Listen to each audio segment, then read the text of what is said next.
প্রথমেই আল্লাহ রাব্বুল আলামিনের দরবারে আমি শুকরিয়া আদায় করছি, কারণ আমি সারা নির্বাচনের আগে সারা বাংলাদেশে যখন গিয়েছিলাম আমি মা বোনদের কাছে বলেছিলাম যে আমরা নির্বাচনে জয়যুক্ত হলে সরকার গঠন করতে সক্ষম হলে আমরা মা বোনদের হাতে, বাংলাদেশে 4 কোটি পরিবার আছে, আমরা সকল পরিবারের মায়েদের কাছে ধীরে ধীরে আমরা ফ্যামিলি কার্ড পৌঁছে দিব, একই সাথে শিক্ষার আরো যাতে সুযোগ পায় সেই জন্য আমরা সিদ্ধান্ত গ্রহণ করেছি যে আমরা ডিগ্রি বা স্নাতক পর্যন্ত মেয়েদের শিক্ষা ব্যবস্থা অতি দ্রুত আমরা ফ্রি করে দিব, যাতে তারা মেয়েদের লেখাপড়া করতে কোনো রকম খরচ না হয়। আসুন আজকের এই জনসভায় আমরা প্রতিশ্রুতিবদ্ধ হই এই রাজনীতিকে কেউ যাতে বাধাগ্রস্ত না করতে না পারে, সেজন্যই আমরা একটি কথা বলে থাকি, করব কাজ গড়ব দেশ সবার আগে। স্লোগানটা কি হলো? করব কাজ সবার আগে। এটাই হোক আজকের এই জনসভার আমাদের প্রতিশ্রুতি, এটাই হোক আমাদের প্রতিজ্ঞা। আসুন সামনের দিন দেশ গড়ার রাজনীতি, সামনের দিন মানুষের ভাগ্য বদলের রাজনীতি। আল্লাহ হাফেজ, বাংলাদেশ জিন্দাবাদ। এমন ভিডিও দেখতে চাইলে সাবস্ক্রাইব করে পাশে থাকুন। বিসমিল্লাহির রহমানির রহিম। উপস্থিত মুরব্বীবর্গ, মা বোনেরা, এলাকাবাসী, প্রিয় ভাই বোনেরা, আমার দলীয় নেতা কর্মী এবং কর্মী ভাইরা, আসসালামু আলাইকুম। কেমন আছেন সবাই? আচ্ছা, প্রথমেই আল্লাহ রাব্বুল আলামিনের দরবারে আমি শুকরিয়া আদায় করছি, কারণ আমি সারা নির্বাচনের আগে সারা বাংলাদেশে যখন গিয়েছিলাম আমি মা বোনদের কাছে বলেছিলাম যে আমরা নির্বাচনে জয়যুক্ত হলে সরকার গঠন করতে সক্ষম হলে আমরা মা বোনদের হাতে, বাংলাদেশে 4 কোটি পরিবার আছে, আমরা সকল পরিবারের মায়েদের কাছে ধীরে ধীরে আমরা ফ্যামিলি কার্ড পৌঁছে দিব।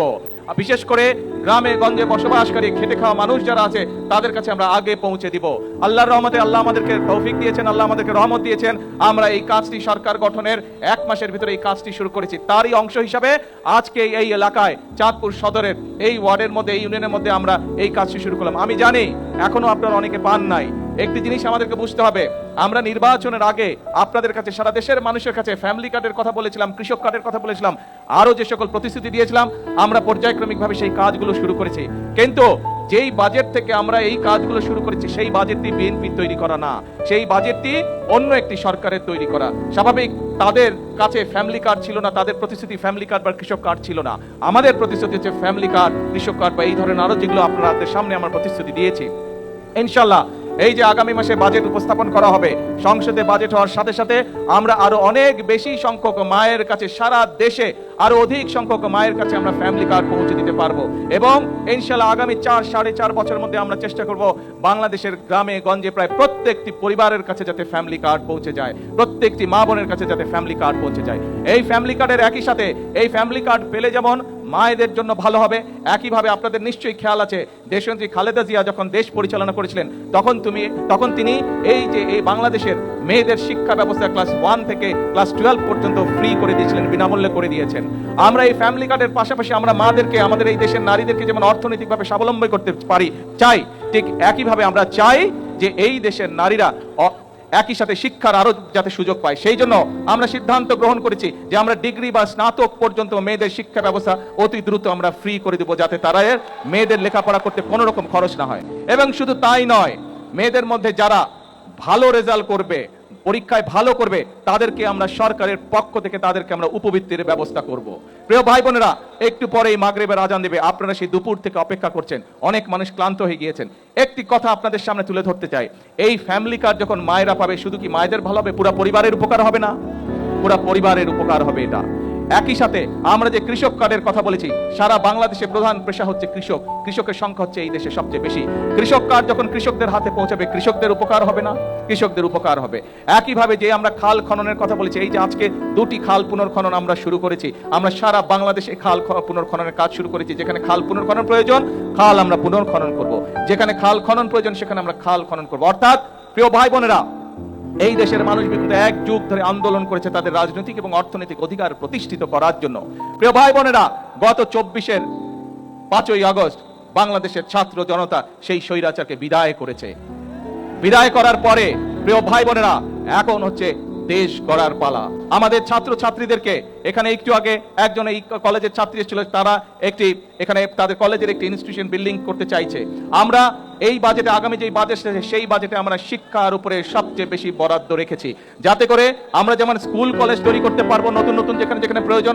একই সাথে আমরা যখন রান্না করি, মশলা যদি খারাপ হয় রান্না কি ভালো হয়? রান্না ভালো হয় না। সেজন্যই আমরা শিক্ষকদেরকে ট্রেনিং দেওয়ার জন্য আমরা বাজেটে বরাদ্দ রেখেছি। আমাদের শিক্ষকদেরকে আমরা ট্রেনিং দেবো যাতে তারা সুন্দরভাবে ভালোভাবে আমাদের আগামী প্রজন্মকে শিক্ষা দিতে পারে। প্রিয় ভাই বোনেরা, এখানে এই যে একজন অনেকক্ষণ ধরে একটা উঁচা করে সাইনবোর্ড রেখেছে, ইপিজেড লিখে রেখেছে। এই ইপিজেড এর কাজ শুধু এই চাঁদপুর জেলা নয়, আপনাদেরই সন্তান, এই এলাকার সন্তান আশিক চৌধুরী এখানে আছে, যে বিডার চেয়ারম্যান যাকে নিযুক্ত করা হয়েছে, তাকে আমি আজকে দায়িত্ব দিয়ে যাচ্ছি যত দ্রুত সম্ভব সবকিছু বিবেচনা করে সম্ভাব্যতা যাচাই করে এই ইপিজেড এর কাজ যদি বাস্তবসম্মত হয় তাহলে এখানে আমরা ইনশাল্লাহ দ্রুত ইপিজেড করব, যাতে করে এই এলাকার সন্তানেরাই শুধু কর্মসংস্থানের ব্যবস্থা না হয়, যাতে করে এই এলাকায় আরো বেশি মানুষ অন্য এলাকা থেকে আসতে পারে, বেকার যুবকরা কর্মসংস্থার জন্য। প্রিয় ভাই বোনেরা, কিছুক্ষণ আগে আমি ওইটা টেকনিক্যাল কলেজ গোসারহাটে আমরা প্রযুক্তি বিদ্যালয় চেয়েছে। আমরা চাই প্রযুক্তি বিদ্যালয় করার মাধ্যমে আমরা চাই আমাদের দেশের তরুণ সমাজ, ছেলে হোক মেয়ে হোক, তাদেরকে দক্ষ হিসাবে গড়ে তুলতে, যাদের দেশেই হোক বিদেশেই হোক তারা কর্মসংস্থানের ব্যবস্থা করতে পারে।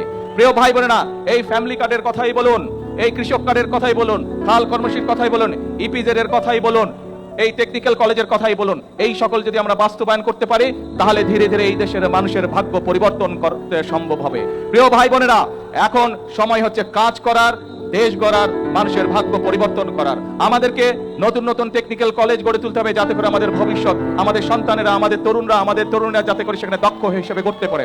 আমাদেরকে হাসপাতাল গড়ে তুলতে হবে, আমাদেরকে ডাক্তার গড়ে তুলতে হবে, যাতে করে আমাদের দেশের মানুষ চিকিৎসা সুবিধা পায়। আমাদের মাদেরকে অর্থনৈতিকভাবে স্বাবলম্বী করতে হবে, আমাদের কৃষক ভাইদেরকে স্বাবলম্বী করতে হবে, আমাদের দেশকে আমাদেরই গড়তে হবে। প্রিয় ভাই বোনেরা, বাইরে থেকে কোনো লোক এসে আমাদের এই দেশ গড়ে দিয়ে যাবে না।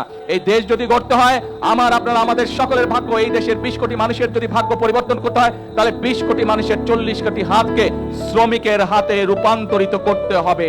আমরা যেদিন এই 20 কোটি মানুষের হাতকে, 40 কোটি হাতকে যদি আমরা শ্রমিকে রূপান্তর করতে পারি, তাহলে ইনশাল্লাহ দেশের মানুষের ভাগ্যের পরিবর্তন করতে পারবো। প্রিয় ভাই বোনেরা, দেশের মানুষ চায় স্থিতিশীলতা, দেশের মানুষ চায় দেশের শান্তি। কিছু মানুষ, একটি মহল বিভিন্ন বিতর্কের সৃষ্টি করছে।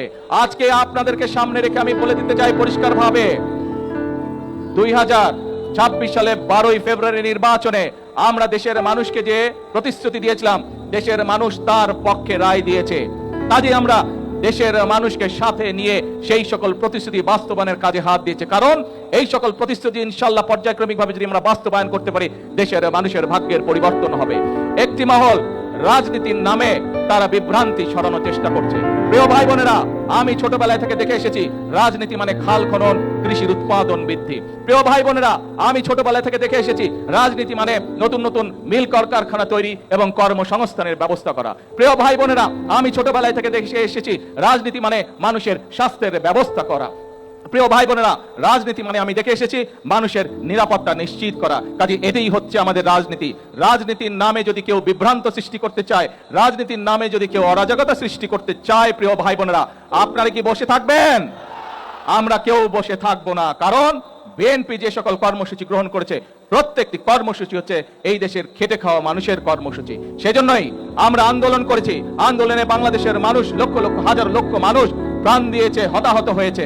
এখন আমরা 71 সালে যেমন দেশকে স্বাধীন করেছিলাম, আমরা 24-এর আন্দোলনের মাধ্যমে দেশকে স্বৈরাচার মুক্ত করেছি। এখন হচ্ছে আমাদের দেশ গঠনের পালা, এখন হচ্ছে আমাদের মানুষের ভাগ্য পরিবর্তনের পালা। কাজে আমার এই রাজনীতির সাথে, দেশের মানুষের ভাগ্যের পরিবর্তনের রাজনীতি, দেশ গঠনের রাজনীতি, এই রাজনীতির সাথে আপনারা কে আছেন? হাত তুলুন। আসুন আজকের এই জনসময় আমরা প্রতিশ্রুতিবদ্ধ হই, এই রাজনীতিকে কেউ যাতে বাধাগ্রস্ত না করতে না পারে। সেজন্যই আমরা একটি কথা বলে থাকি, করব কাজ গড়ব দেশ সবার আগে। স্লোগানটা কি হলো? করব কাজ সবার আগে। এটাই হোক আজকের এই জনসভার আমাদের প্রতিশ্রুতি, এটাই হোক আমাদের প্রতিজ্ঞা। আসুন, সামনের দিন দেশ গড়ার রাজনীতি, সামনের দিন মানুষের ভাগ্য বদলের রাজনীতি। আল্লাহ হাফেজ। বাংলাদেশ জিন্দাবাদ।